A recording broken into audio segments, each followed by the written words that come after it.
No Rio de Janeiro, onde uma pessoa morreu e cerca de 6 mil estão desabrigadas ou desalojadas, há muita preocupação. Confira na reportagem da Clara Neri. Pelo menos 8 municípios foram afetados pelo transbordamento de 3 rios devido à proximidade com os estados de Minas Gerais e Espírito Santo. No Espírito Santo, a situação também é crítica. Foram registradas 9 mortes e aproximadamente 9 mil moradores tiveram que deixar suas casas.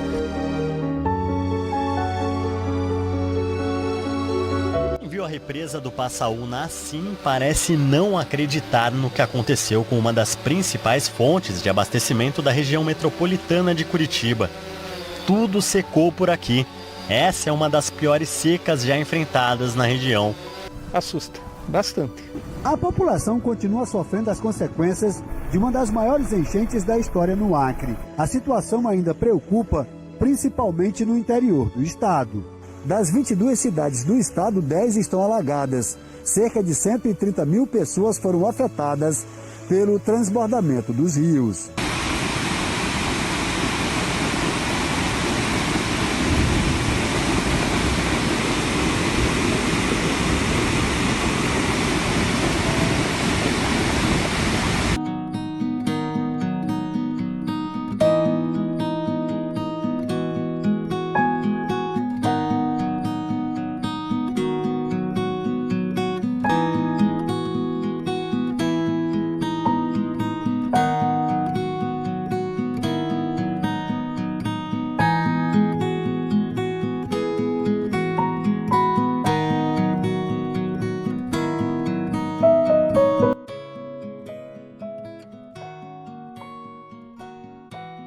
Vamos girar o Brasil um pouquinho para falar dessa onda de calor que vem aí nos próximos dias com tudo. Será a 4ª este ano.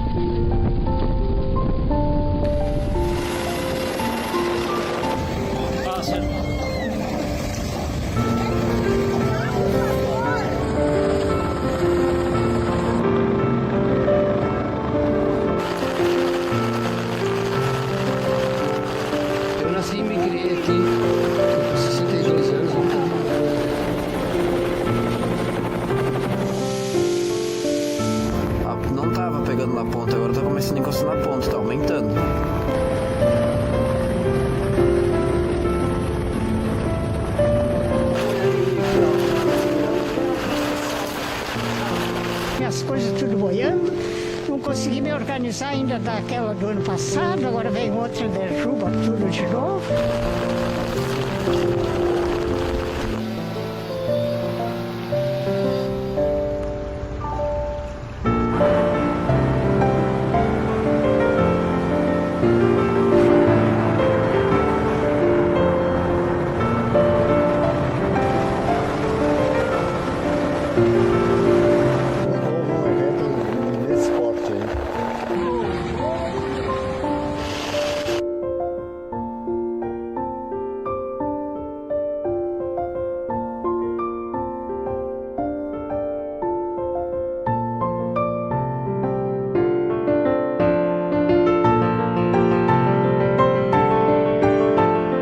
Há 30 anos atrás, eu fui visitar um povo que vive na floresta, os Yanomami.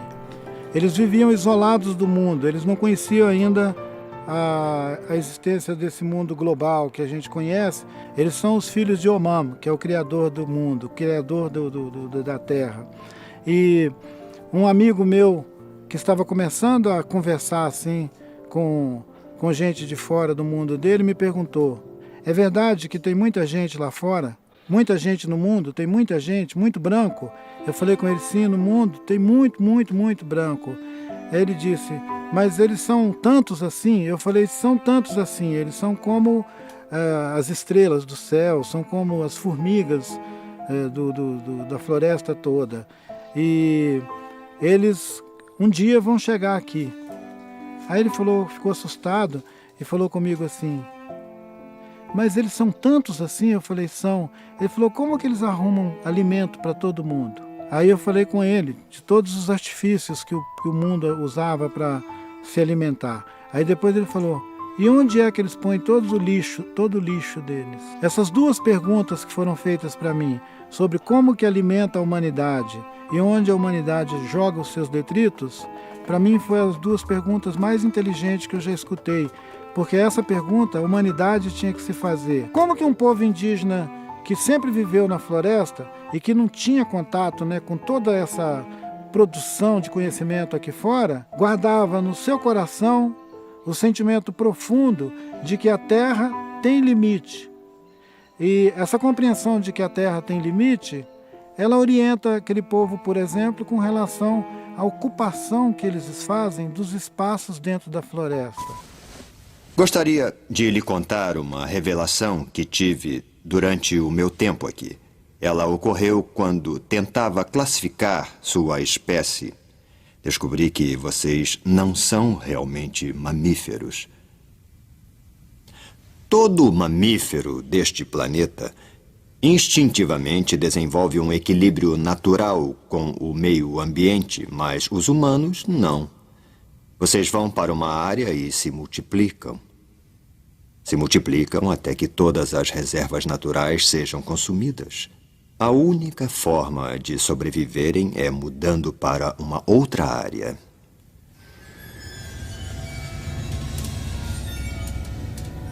Há um outro organismo neste planeta que segue o mesmo padrão. Sabe o que é? Um vírus. Os seres humanos são um mal. Um câncer deste planeta. Vocês são uma praga. E nós somos a cura. Não juntar gente demais no mesmo espaço da floresta, porque adoece a floresta. Então as pessoas se distribuem de maneira equilibrada dentro da floresta, se deslocam nesses espaços de uma maneira cerimoniosa, reverente. Ninguém sai atropelando a floresta para fazer a sua sobrevivência ali dentro, né?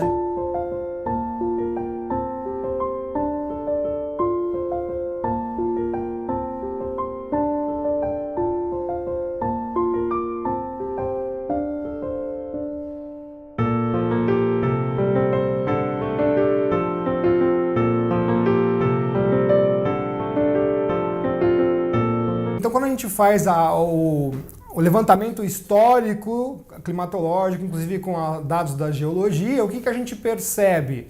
Que a hipótese deles de que o CO2, então, eleva a temperatura, a quantidade de CO2 na atmosfera, é falsa. Porque a gente também percebe na história do planeta que as temperaturas elevam-se ou resfriam, se abaixam, né, mais antecipadamente a quantidade de CO2. Então, a causa e consequência está invertida, principalmente no último 1 milhão de anos, que nós temos dados bastante confiáveis. E pior ainda, na época do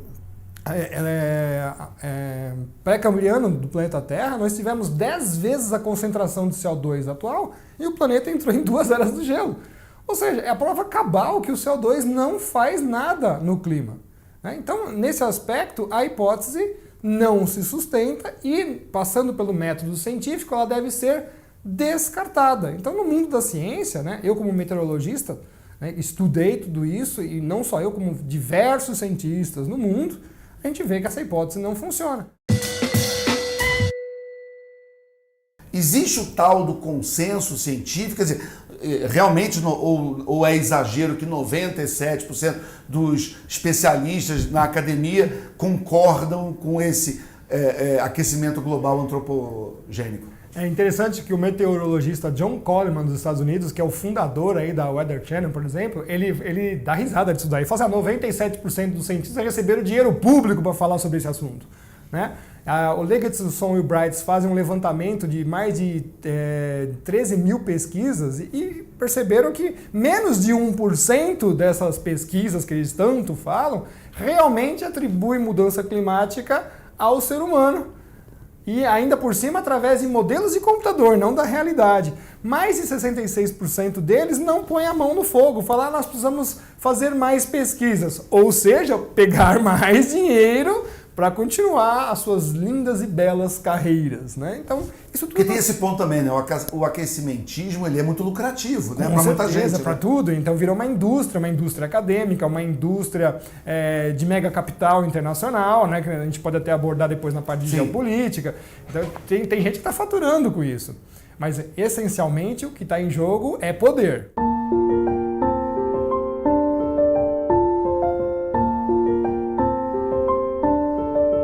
As mudanças climáticas estão atingindo em cheio a população mais pobre do mundo.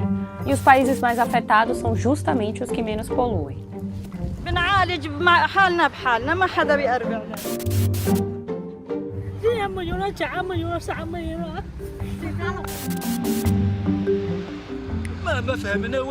E se nada mudar, mais 130 milhões de pessoas podem ser levadas à pobreza nos próximos 10 anos. Enquanto os países mais ricos, que concentram a metade da população do planeta, são responsáveis por 86% das emissões mundiais, as nações mais pobres liberam apenas 14% dos gases poluentes. Mas se engana quem pensa que os efeitos desse cenário são uma preocupação apenas para o futuro. Em diversos lugares do mundo, a população mais pobre já sente os impactos das mudanças climáticas, que podem vir na forma de calor ou frio extremos. No Brasil, as mudanças climáticas já se manifestaram em 2021 na onda de frio que atingiu o país em julho, principalmente no sul e no sudeste. Segundo Francisco Eliseu Aquino, climatologista e professor da Universidade Federal do Rio Grande do Sul, o aumento global de temperaturas acelerou a velocidade das trocas de massas de ar que acontecem durante o ano entre o sul do Brasil e a Antártida. No Nordeste brasileiro, as mudanças climáticas também estão deixando a caatinga mais quente e seca, segundo o geólogo Washington Franca Rocha, professor da Universidade de Feira de Santana, na Bahia. E em meio a isso tudo, a população mais pobre brasileira é bastante afetada. Isso porque as mudanças climáticas acabam aumentando a incidência de temporais em algumas regiões do país, por exemplo, e trazendo risco de deslizamento para bairros mais pobres. E existe ainda os efeitos do calor extremo para trabalhadores do campo e trabalhadores urbanos que atuam em áreas abertas, caso da construção civil e dos garis, e a menor oferta de água potável e de peixes em rios e lagoas que secam, por exemplo. Let's turn to the high point of our consumerism. Let me take a drink. It's still. Some of it, Starbucks coffee. I'm regularly drinking it, I must admit it. But are we aware that when we buy a cappuccino from Starbucks, we also buy quite a lot of ideology? Which ideology? You know, when you enter a Starbucks store, it's usually always displayed in some posters their message, which is, yes, our cappuccino is more expensive than others, but, and then comes the story, we give 1% of all our income to some Guatemala children to keep them healthy, for the water supply for some Sahara farmers, or to save the forests, to enable organic growing on coffee, whatever. Now, I admire the ingenuity of this solution. In the old days of pure, simple consumerism, you bought a product and then you felt bad.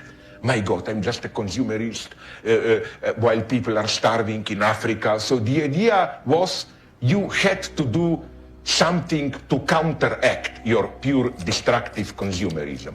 For example, I don't know, you contribute to charity and so on.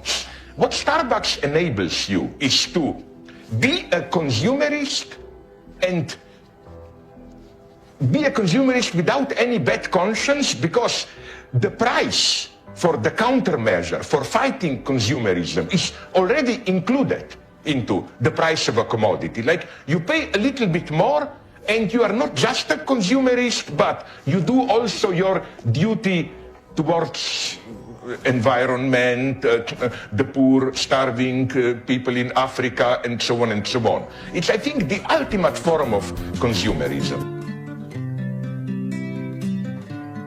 A gente só existe porque a Terra deixa a gente viver. Ela dá vida pra gente.